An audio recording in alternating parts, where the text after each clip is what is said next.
Producer स्वागत छ। हजुर धन्यवाद। सन्चै हुनुहुन्छ? हजुर सन्चै छु। ठ्याक्कै मेरो बानी सन्चै हुनुहुन्छ भनेर सोध्ने बानी क्या। हजुर अगाडि नि यो हामीले रेकर्ड गर्नुभन्दा अगाडि पनि तपाईँलाई सन्चै हुनुहुन्छ के छ हालखबर त मैले भनिसकेको थिएँ, तर पनि फ्रेममा आइसकेपछि भन्न मन लागिहाल्ने। हजुर हजुर ट्रेडर एकदम ट्रेडरको यति बेला मार्केटमा नि केही चाम छ। हजुर ट्रेडर बन्न चाहिँ मान्छेले तछाड मछाड गरिराखेको देखिन्छ। अझ युवा ट्रेडरहरू देखेर ठुला र पुराना अनुभवी लगानीकर्ताहरू पनि झस्किएको जस्तो लाग्छ। ट्रेडर बनिरहँदा कस्तो अनुभूति हुन्छ? अब ट्रेडर भइसकेपछि कस्तो हुन्छ भने लाइफमा चाहिँ तपाईँको इमोसनल फ्लक्चुएसनहरू अलिकति धेरै हुन्छ होइन।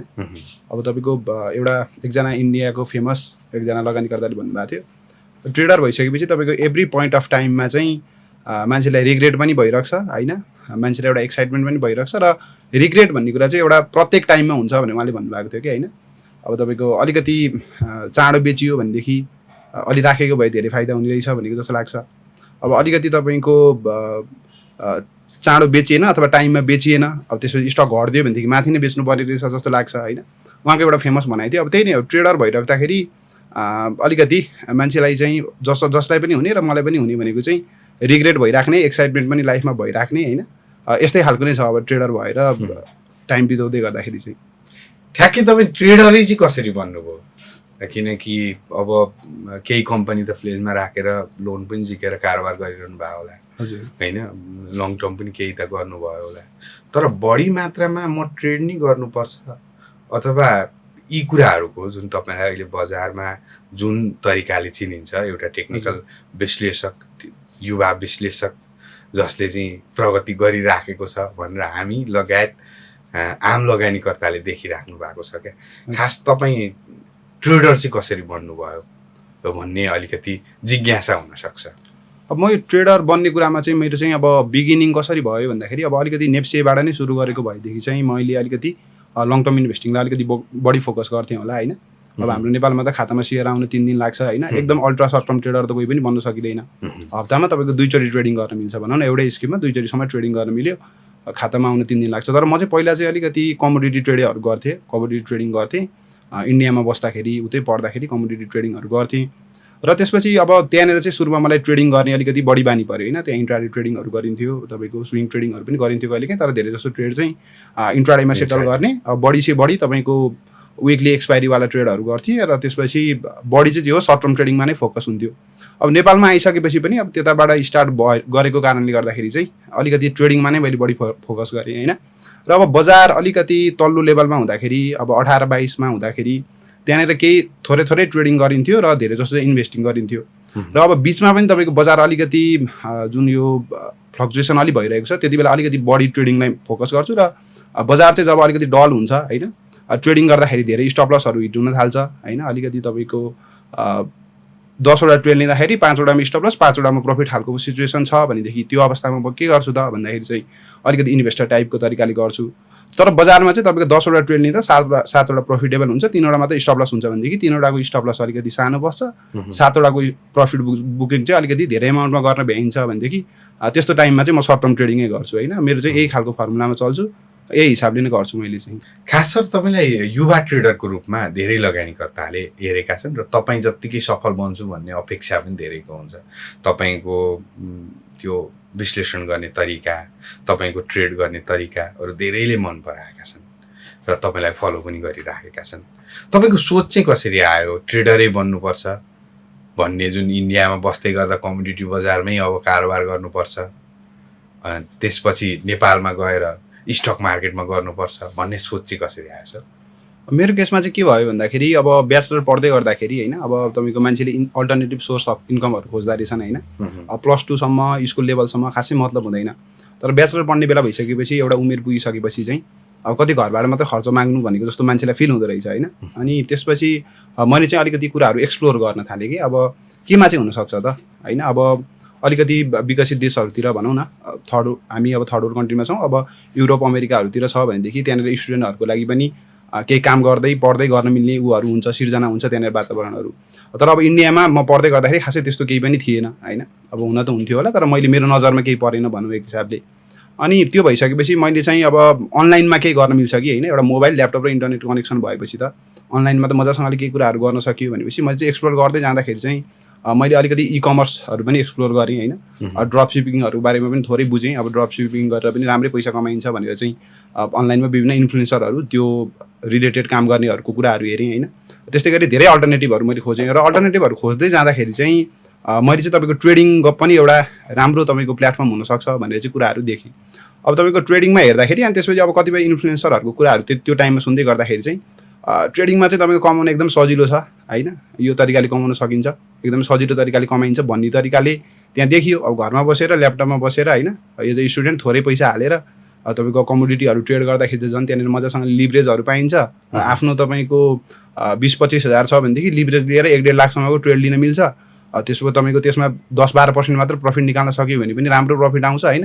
त्यति बेला राम्रै कमाउनु। हजुर, त्यति बेला अब त्यही म भन्दैछु होइन। पछि त कमाइयो, सुरुमा तपाईँको मान्छेहरू त्यो तरिकाको चाहिँ मैले कुरो बुझेँ। अब सुरुमा बुझ्दाखेरि के बुझेँ भन्दाखेरि ट्रेडिङ भनेको चाहिँ सजिलो हुन्छ, सजिलोसँग पैसा कमाउने ठाउँ हो भनेर बुझेँ मैले पनि होइन। अब तपाईँको अनि मैले चाहिँ त्यहाँ कमोडिटीमा गर्न स्टार्ट गर्दाखेरि के भयो त भन्दाखेरि अब सुरुमा मान्छेलाई के लाग्छ भन्दाखेरि चाहिँ अब जुन अरूको कुराहरू सुनेको हुन्छ ट्रेडिङ त एकदम भयङ्कर इजी हो, अनि त्यसपछि पैसा इजी मनीको लागि चाहिँ सबसे बेस्ट तरिका नै ट्रेडिङ हो भन्ने तरिकाले बुझिएको थियो।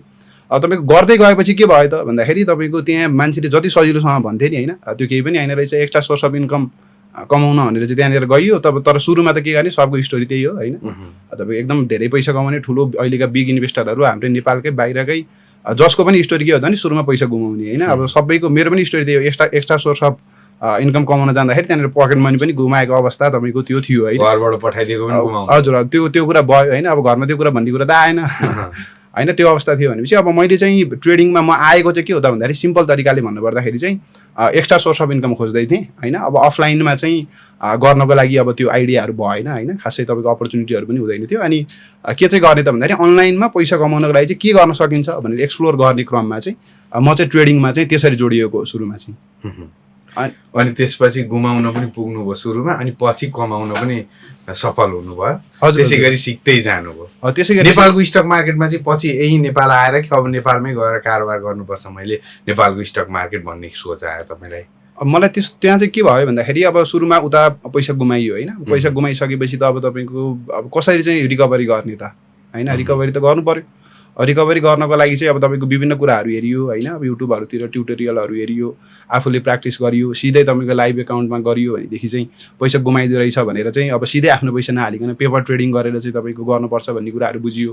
पेपर ट्रेडिङको लागि पनि त्यहाँ विभिन्न एप्लिकेसनहरू हुन्छ, त्यतातिर तपाईँको ट्राई गरियो। अनि त्यो एप्लिकेसनहरूमा चाहिँ अलिकति प्रफिटेबल हुन थालेपछि बिस्तारै तपाईँको रियल ट्रेडिङहरू गर्न थालियो। अनि पछि जब तपाईँको नेपालमा अनलाइन सिस्टम आयो नि, अनलाइन सिस्टम आउनुभन्दा अगाडि खासै ट्रेड गरिँदैन थियो नेपालमा होइन।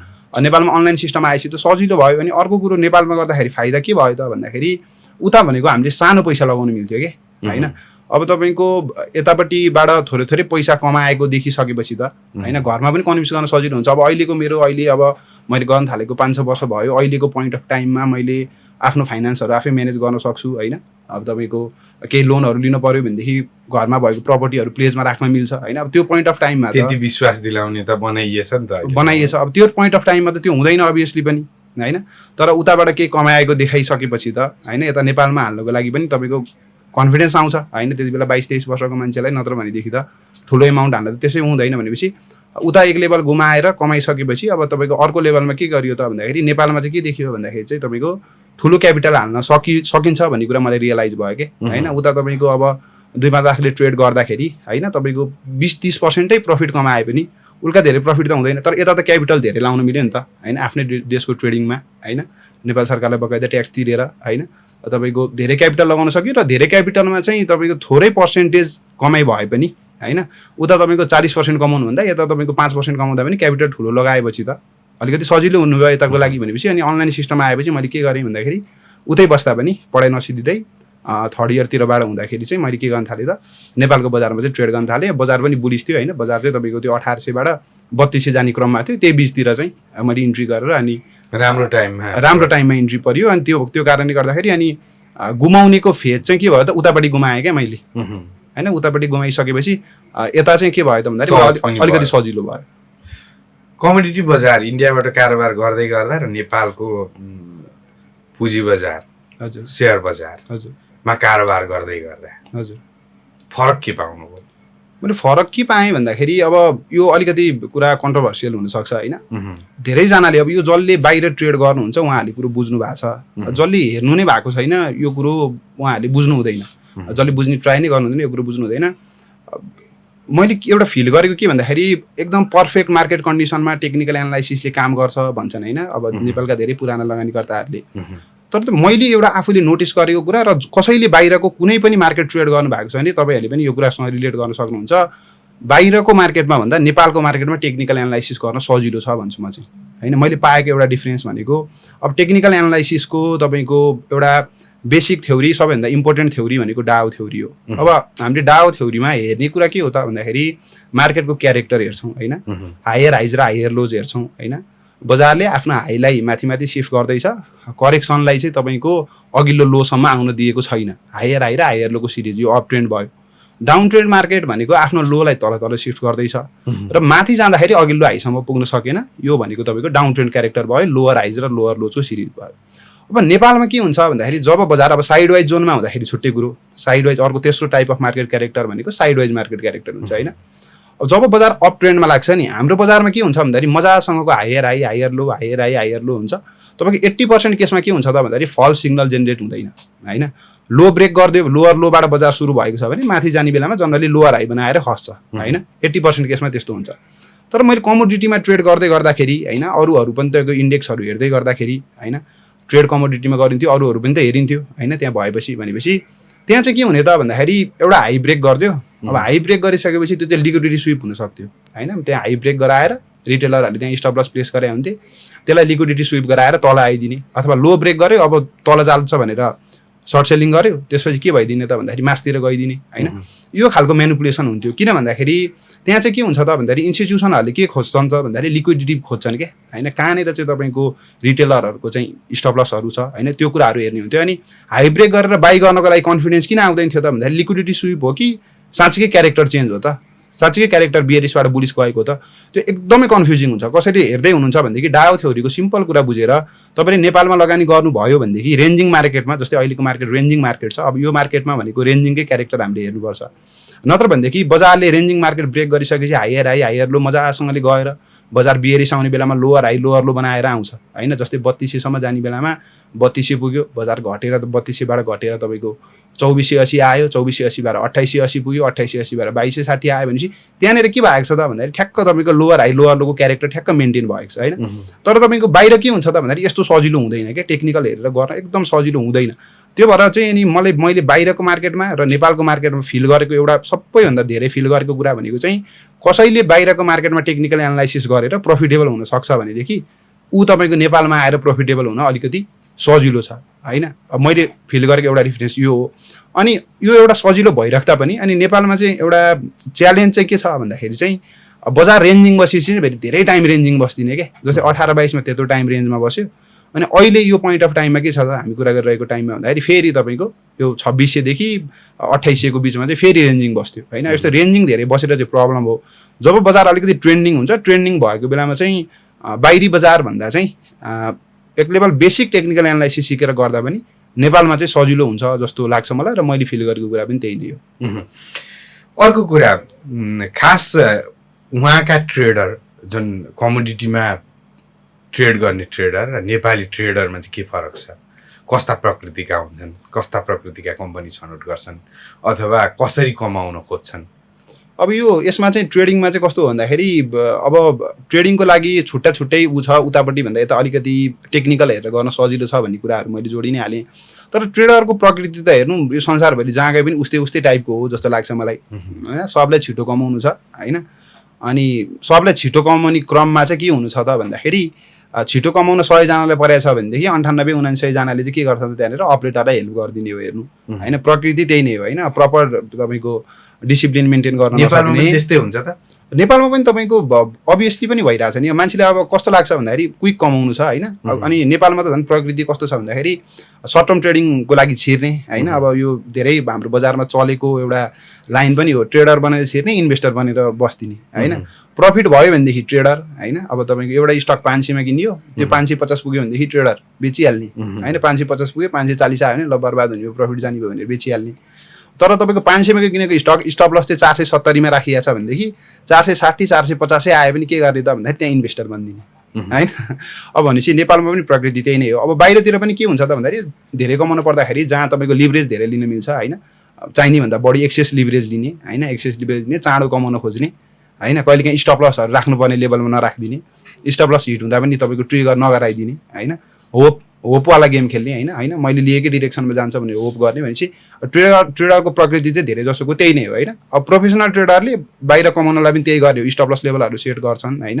सेटअपमा काम गर्छन् इमोसनमा बग्दैनन् होइन कहिलेकाहीँ तपाईँको भए पनि आफूलाई सम्हालेर काम गर्छन् होइन रिस्क रिवार्ड हेर्छन् त्यही भएर प्रफिटेबल ट्रेडरको र तपाईँको लुज गर्ने ट्रेडरको चाहिँ प्रकृति चाहिँ संसारभरि जहाँ गए पनि सिमिलरै हुन्छ जस्तो लाग्छ मलाई चाहिँ आज म कम बोल्छु तपाईँलाई बढी बोल्न दिइरहेको छु मैले खास वास्तवमा खास अहिलेको परिस्थितिमा तपाईँले अघि भन्नुभयो अपरेटरलाई नै सहयोग गर्ने हो ट्रेडरले हजुर होइन 98% लगभग 98%ले अपरेटरलाई सहयोग गरिराखेको देख्छु भन्नुभयो खास अहिले पनि त्यस्तो भइराखेको छ नेपालमा पनि अपरेटरलाई सहयोग ट्रेडरले गरिराखेका हुन् त्यो अभियसली पनि छ नै जस्तो लाग्छ कसरी गर्छन् त्यो चाहिँ त्यो मलाई कसरी गर्छन् जस्तो लाग्छ भने तपाईँहरू एउटा सिम्पल लोजिक लगाउनुहोस् होइन अब एउटा मान्छेसँग फन्ड छ 100 करोड 200 करोड होइन अब उनीहरूले पैसा तपाईँहरूलाई के लाग्छ उनीहरूले पैसा लुज गरिरहेका छन् होइन उनीहरूले त तपाईँको पैसा लुज नगर्ने होइन सधैँ एभ्री ट्रेडमा नगर्ने भन्ने हुँदैन तर उनीहरूले त तपाईँको त्यही अनुसारको ठुलो एमाउन्ट छ भने चाहिँ रिस्क पनि त्यही अनुसारको लिएका हुन्छन् उनीहरूले तपाईँको सकेसम्म पैसा लुज किन गर्न सक्दैनन् भन्दाखेरि एउटा स्टक चाहिँ एउटा अपरेटरले चलायो भनेदेखि ल उसले 200बाट एकोमोडेसन गर्यो 500 पुऱ्यायो 500 मा पुगेर उसको किन्ने मान्छे आइदिएन भनेदेखि उसले गर्ने के हो त भन्दाखेरि त्यसको रेट बढाउने हो कि रेट बढाइसकेपछि त्यहाँनिर के हुन्छ त भन्दाखेरि तपाईँको त्यहाँनिर चाहिँ बायर क्रिएट हुन्छ भन्ने कुरा उसलाई थाहा छ उसको त तपाईँको लिमिटेसन छैन नि त होइन उसँग फन्ड छ भनेदेखि उसको लिमिटेसन छैन उसले तपाईँको त्यहाँनिर के गर्छ त भन्दाखेरि कुनै पनि रेटमा सेलर पाएन बायर पाएन उसले डिस्ट्रिब्युसन गर्न पाएन भनेदेखि त्यहाँनिर के हुन्छ त उसले चाहिँ तपाईँको प्राइसलाई हाइक गरिदिन्छ होइन प्राइसलाई हाइक गरिदिन्छ अर्को लेभलमा पुऱ्याउँछ अर्को लेभलमा पुगेर डिस्ट्रिब्युसन प्लान बनाउँछ होइन अब भनेपछि कुनै पनि स्टक चाहिँ अपरेटरले अपरेट गर्दै गर्दाखेरि एकोमुलेसन फेज उसको फिक्स हुन्छ होइन उसले तपाईँको डिस्ट्रिब्युसनको लागि चाहिँ के गर्छ त भन्दाखेरि बजारको माहौल स्टडी गर्छ उसले होइन बजारको माहौल स्टडी गर्छ यो रेटमा बायर पाइएन भनेदेखि बायरलाई एट्र्याक्ट गर्ने कसरी त होइन चुप्प लाएर बसिरहेको सेयरमा त जाँदैनन् लगानीकर्ता कहाँ सर्किट लाएर गइरहेछ धेरै लगानीकर्ता जाने त्यतै हुन् भनेपछि कहाँ बढिरहेको छ मोमेन्टम स्टकमा जान्छन् धेरै जसो लगानीकर्ताहरू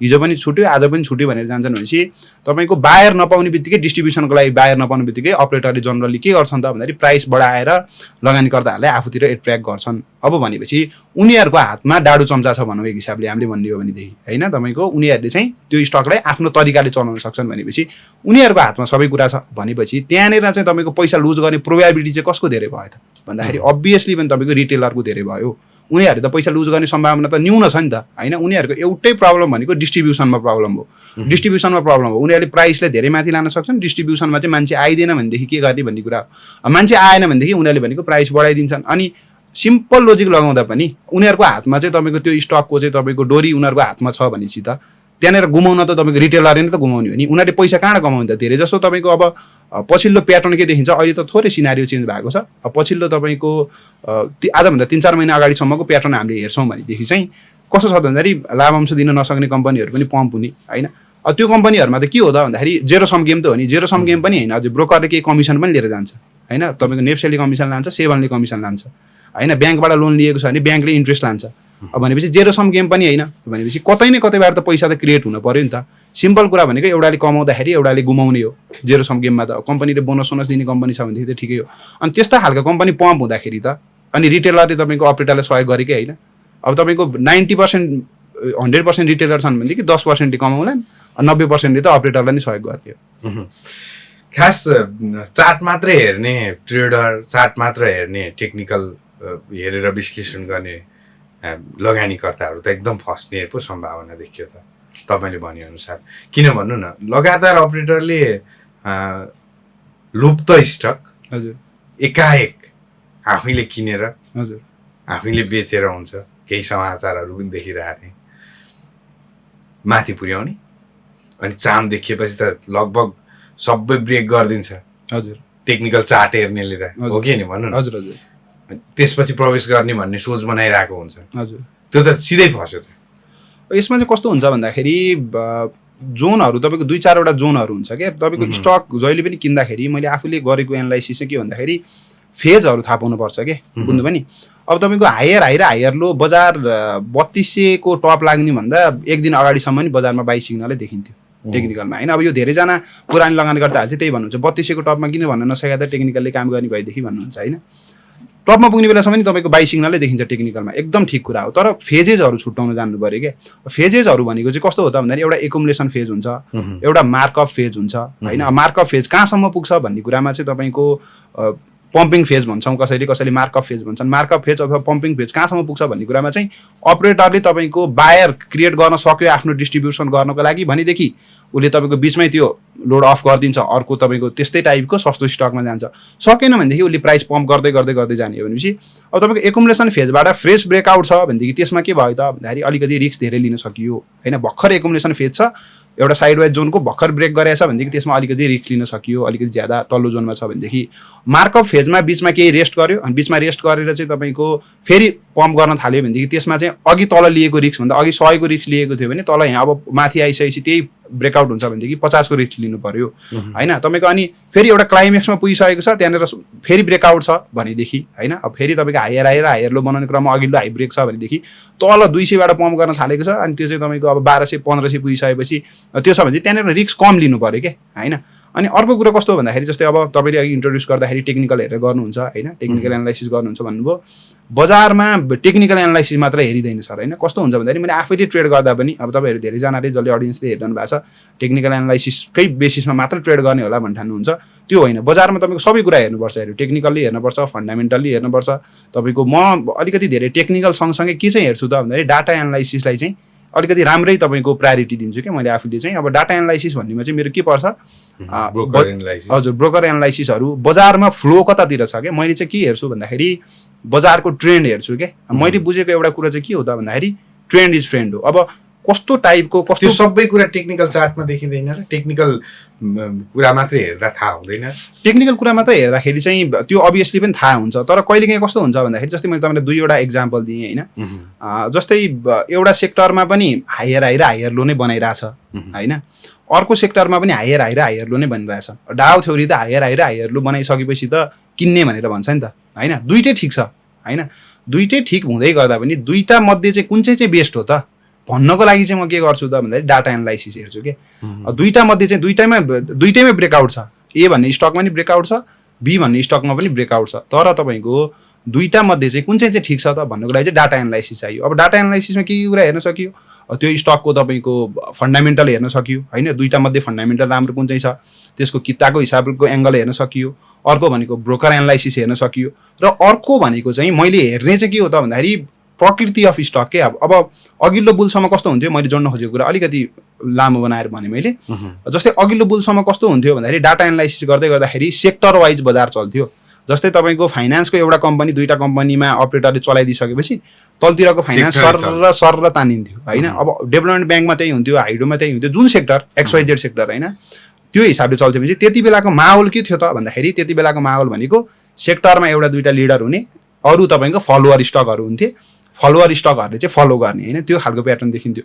अब जस्तै अब अहिलेको बजारमा के छ भन्दाखेरि अहिलेको बजारमा त्यो माहौल छैन। खास भनेपछि ट्रेडरलाई त धेरै समस्या पो रहेछ त, जुन टेक्निकलै हेर्नेलाई त होइन।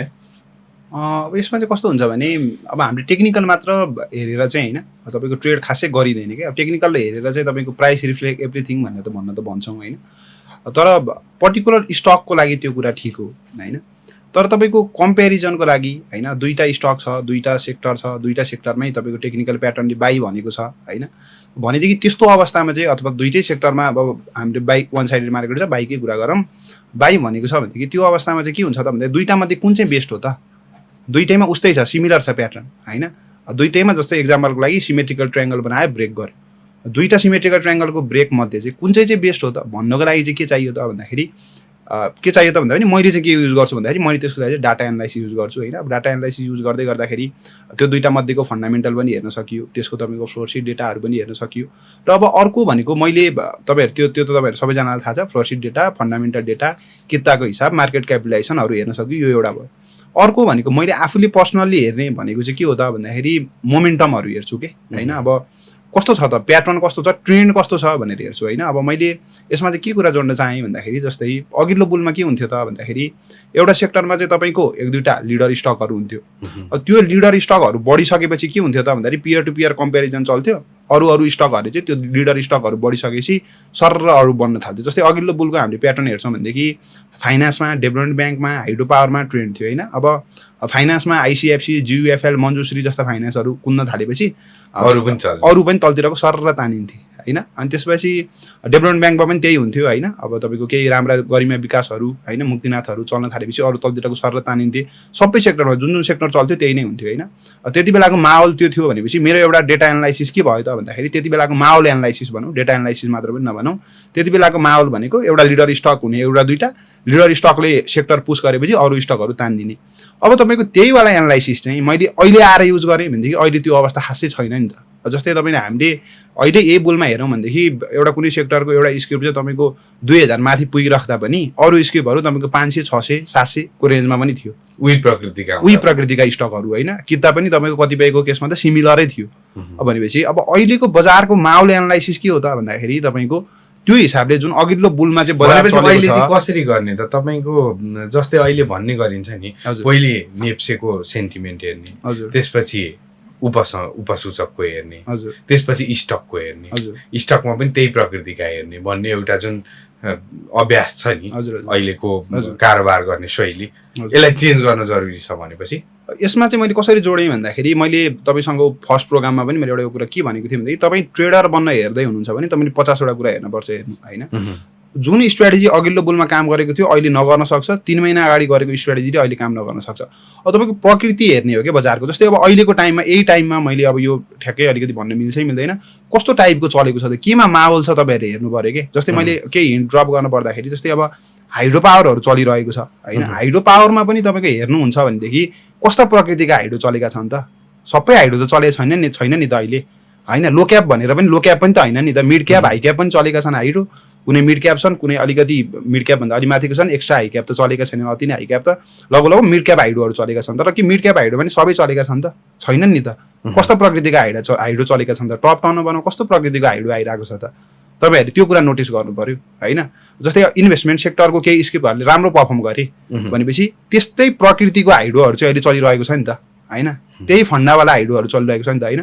त्यतातिर जानुस् नजानुस् भन्न खोजेको भन्दा पनि यो एउटा चाहिँ तपाईँको सेन्टिमेन्ट एनालाइसिस भयो के, बुझ्नुभयो नि। अघिल्लो बुलमा सेक्टरभित्रको पियर टु पियर कम्पेरिजनले काम गरिरहेको थियो। आजको पोइन्टमा यो पोइन्ट अफ टाइममा केले काम गरिरहेको छ भन्दाखेरि तपाईँको यस्तो यो एउटा प्रकृतिको सेक्टरहरू, यो प्रकृतिको स्टकहरू चलिरहेको छ, यो एनालाइसिसले काम गरिरहेको छ। 2 महिना पछाडि बजारको प्रकृति अर्कै हुनसक्छ भनेपछि टेक्निकल हेरेर चाहिँ के गर्ने हो त भन्दाखेरि टेक्निकल हेरेर चाहिँ कुनै स्क्रिप्टमा हेर्दै हुनुहुन्छ भनेदेखि त्यसमा प्याटर्न के छ, ब्रेकआउट गरेपछि किन्ने, हायर हाई हायर लो देख्दाखेरि बुलिस हुने, लोअर हाई लोअर लो बनाउन थालेपछि बेच्ने होइन। त्यो भनेको बाई सेलको लागि भयो। तर स्क्रिनिङको लागि चाहिँ के गर्नुपर्छ त भन्दाखेरि स्क्रिनिङको लागि चाहिँ माहौल यसो बुझ्नुपर्छ कि होइन, कस्तो टाइपको माहौलमा बजार चलिरहेको छ त्यो कुराहरू बुझेर गरियो भनेदेखि टेक्निकल मात्र हेरेको भन्दा चाहिँ तपाईँको अलिकति ज्यादा प्रफिटेबल हुन सकिन्छ जस्तो लाग्छ मलाई। अन्य कुरातर्फ केन्द्रित हौँ, खास अहिलेकै परिस्थितिमा चाहिँ हजुर यत्रो साइडवेज सरकारका रणनीतिहरू यस्तो बेला चाहिँ कसरी ट्रेड गरिरहनु भएको छ? यस्तो बेला चाहिँ कस्तो छ भन्दाखेरि मैले अब यो जहिले जुन प्रोग्राममा गए पनि एउटा भन्ने कुरा चाहिँ के हो भन्दाखेरि भोल्युम होइन, कति रिपिट गरेको यो मान्छेले भनेर जस्तो लाग्ला होइन। मैले अब पहिला आफूले कमोडिटी ट्रेड गर्ने भएको कारणले गर्दा पहिला एउटा प्रोग्राममा पनि भनेको थिएँ मैले, एकजना रिचार्ड डेनिस भन्ने चाहिँ एउटा ट्रेडरको कुरा सुनेको थिएँ कि। उहाँले चाहिँ एकचोटि के भन्नुभएको रहेछ भन्दाखेरि हामीले चाहिँ एकदम राम्रो प्रफिटेबल कमोडिटी ट्रेडर होइन, फेमस कमोडिटी ट्रेडर। अनि उहाँले एकचोटि के भन्नुभएको थियो भने मैले चाहिँ आफ्नो ट्रेडिङ स्ट्राटेजी वाल स्ट्रिट जर्नलको फ्रन्ट पेजमै चाहिँ तपाईँको प्रिन्ट गरिदियो भनेदेखि पनि हामीले मान्छेले त्यहाँबाट पैसा कमाउन सक्दैनन् भनेर भन्थ्यो कि होइन।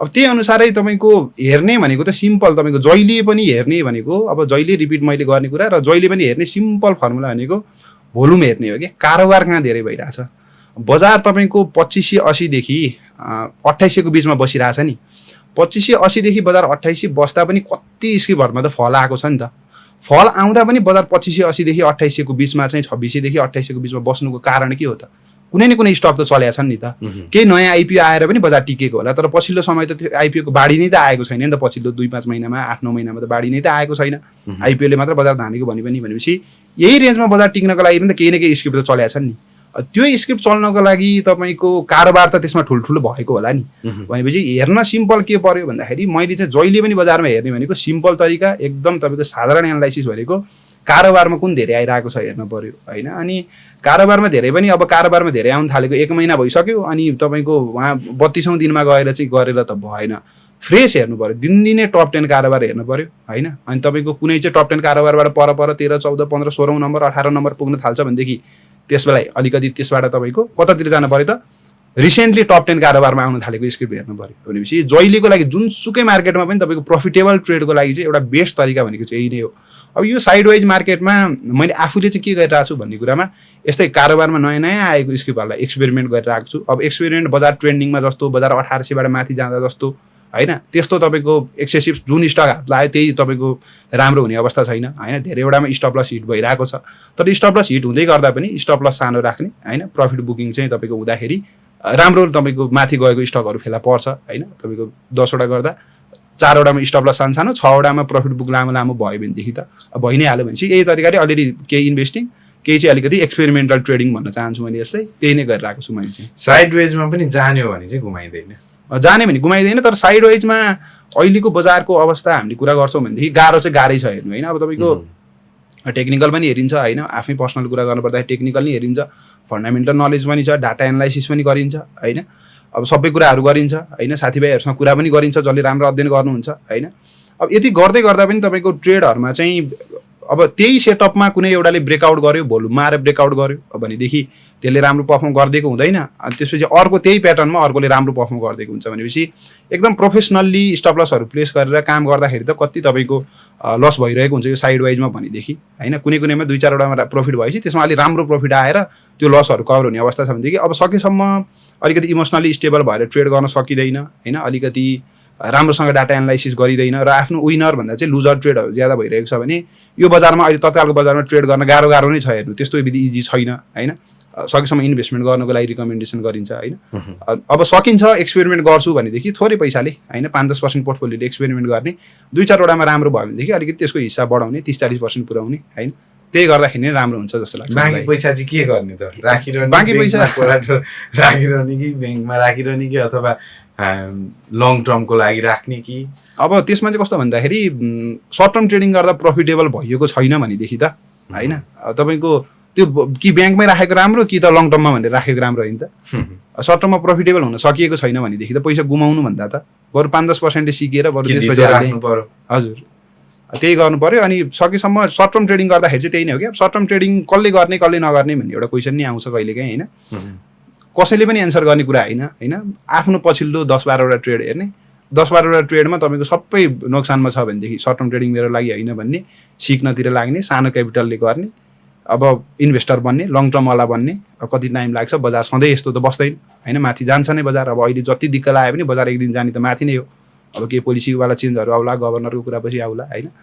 त्यही भएर चाहिँ अब सर्ट टर्म ट्रेडिङ जानिन्छ सर्ट टर्म गर्ने नत्र भनेदेखि इन्भेस्टर बनेर बस्दाखेरि नै राम्रो जस्तो लाग्छ अहिलेको टाइममा भनिन्छ नि ट्रेडरहरुले धेरै गुमाउँछन् अघि पनि कुरा उठाएको थियो हजुर इन्भेस्टरले बढी कमाउँछन् हजुर तर सबै ट्रेडरै बन्न खोज्छन् अघि पनि कुरा उठेको विषयवस्तु के उपयुक्त होला कि तपाईले भने जस्तो अहिले भर्खरै इंगित गरे जस्तो जानिदैन भने इन्भेस्ट नि गर्दा हुने भन्ने प्रकृति के हो यसमा चाहिँ कस्तो हो भन्दाखेरि ट्रेडिङ गर्दा धेरै गुमाइन्छ भनेको चाहिँ कस्तो हो भन्दाखेरि अब जस्तै 100 जनाले गरे भने 90 जनाले गुमाउँछन् भन्ने एउटा तपाईको छ के एउटा भनाइ छ हैन अब यो ठ्याक्कै एक्ज्याक्ट डेटा नहोला तर लगभग भन्न खोजेको सार सबैले बुझ्नु भएको छ तर ट्रेडिङ गरेर कमाउँदै नकमाउने चाहिँ हैन के फेरि जुन 10 जनाले कमाइरहेको छन् नि उनीहरुले तपाईको अहिलेको बजारमा इन्भेस्टर बनेको भन्दा राम्रो तपाईको स्किलफुल ट्रेडरले बढी पैसा कमाइरहेको छ के जस्तै इन्भेस्टर बन्ने भन्ने बित्तिकै हाम्रो नेपालको केसमा नि कमर्सियल बैंक हैन सबैको मुखमा झुन्डेको हैन अब कमर्सियल ब्याङ्ककोले धेरै कमाएको होला कि त्यो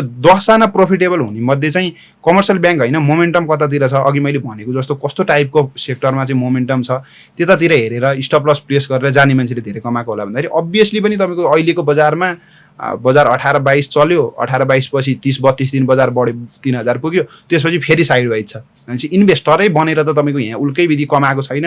अब बजार 1800-2200 को रेन्जमा चलेको थियो, 2200 ब्रेक गर्यो भनेर मान्छेले लोन पनि लिए, स्टक प्लेजमा पनि राखे होइन, बजारले त मान्छेलाई त दिक्क बनाएको छ नि त होइन। अब मान्छेले लोन प्लेजमा पनि राखेका छन्, ब्याज महिनेपछि तिर्न पर्यो, स्टक तपाईँको चल्दै चल्दैन, जहाँको त्यहीँ बस्छ, उल्टे परि 2-5 रुपियाँ घटिरहेको छ। नभनेपछि अहिलेको यो पोइन्ट अफ टाइममा त पछिल्लो 2-4 वर्षको तपाईँको सिनारियो हेर्ने हो भनेदेखि त बरु स्किलफुल ट्रेडरले धेरै कमाएको छ नि होइन।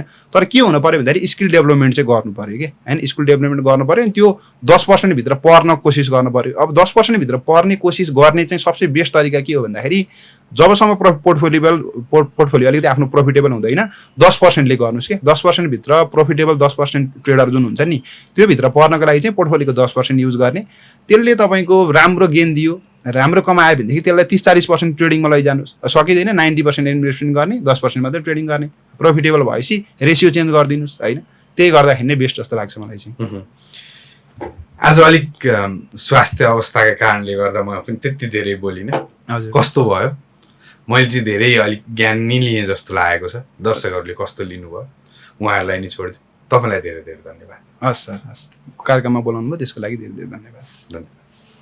हस् दर्शकहरू यहाँहरूलाई पनि धेरै धेरै धन्यवाद र हामी पुनः प्रज्वल सरसँग सेकेन्ड पार्ट लिएर उपस्थित हुनेछौँ, फेरि रेकर्ड गर्नेछौँ, फरक विषयवस्तुहरू समेट्ने प्रयास गर्नेछौँ, युवाका अनुभवहरू समेट्ने प्रयास गर्नेछौँ।